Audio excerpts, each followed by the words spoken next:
In today's video, I'm going to teach you how to sign in on Steam using QR code. This method is quick, secure, and perfect if you'd rather skip typing your password on your computer. Here's how to do it from start to finish with a few tips to keep everything smooth and safe. First, make sure you have the Steam mobile app installed from Google Play or the App Store, and sign into your account on your phone. Inside the app, turn on Steam Guard Mobile Authenticator. This is important because it enables QR logins and adds two-factor protection, which means even if someone knows your password, they still can't get in without your phone. Now, move over to your PC. Open either the Steam website or the Steam desktop client and go to the normal login screen.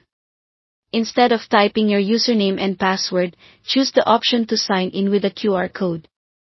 A large QR code will appear on your screen.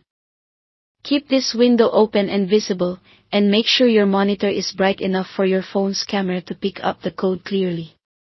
Switch back to your phone and open the Steam app, making sure you're logged into the same account you plan to use on the PC.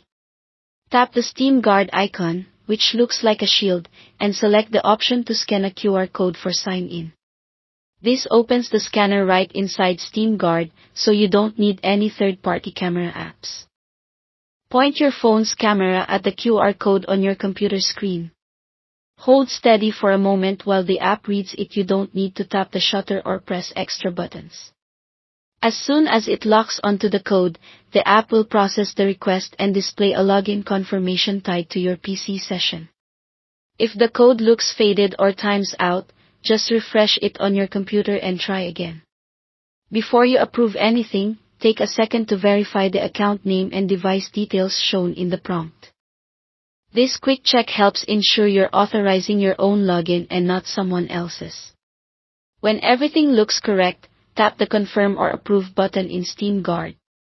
Your PC will sign in automatically, no password typing required. You can close the scanner on your phone once you're in. That's it. Thanks for watching, and don't forget to subscribe to this channel for more videos like these.